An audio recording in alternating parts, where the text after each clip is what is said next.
Ici, on est à la page 54, 55, 56, les lectures 10, 11 et 12.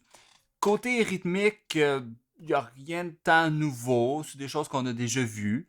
C'est juste que là, on rajoute des nuances et des accents. Donc, la lecture 10, on rajoute les nuances. Donc, d'abord, PP, pianissimo, très doux. P, piano, doux. MP, mezzo piano, donc moyen doux. MF, moyen fort, mezzo forte. F, forte, fort. Et FF, fortissimo, donc très fort. Vous allez voir aussi, on a des crescendo et des décrescendo. Donc, crescendo, c'est quand je pars de doux jusqu'à fort. Décrescendo, c'est quand je pars de fort jusqu'à doux. Quand je vais jouer doux ici, sur ma caisse là, je vais aller plus sur le côté ici, mettons à 1 pouce et demi du bord. Je vais lever là, à peine mes baguettes. Si je veux jouer plus fort, ben, je vais plus vers le centre, puis je lève plus mes baguettes. Et après ça, quand je veux me promener, ben, je joue avec ça. Donc.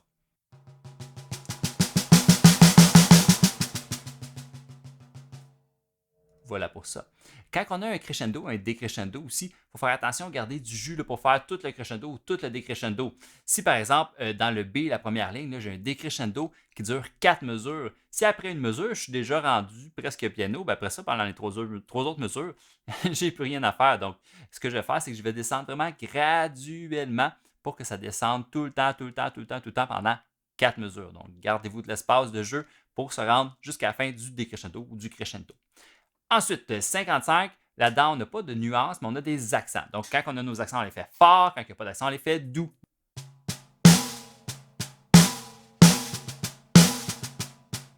Et ainsi de suite.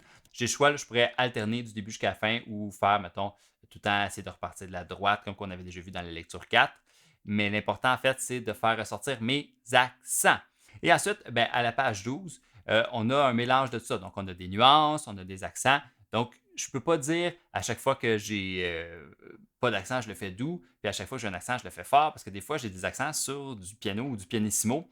En fait, ce que je vais faire, c'est que quand j'ai un accent, je vais juste jouer ma note une nuance ou même deux plus fortes pour la faire ressortir. Donc, si je joue doux, je vais faire un accent, mais je ne vais pas venir le bûcher dedans, je vais juste le faire un peu plus fort. Puis même affaire, si je joue déjà forté, je vais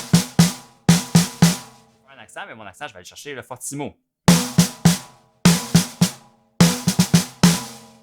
OK pour ça?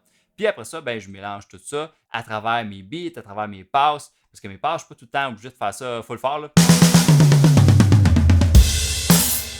Je vais aller chercher des nuances. Ou même des accents. Donc, c'est tout le temps une descente en 4 doubles, mais je vais chercher soit des nuances ou des accents à travers ça pour donner plus de dynamique. Puis même dans mes beats aussi, je peux m'amuser avec les nuances. Donc, jouer mes beats doux. Fort.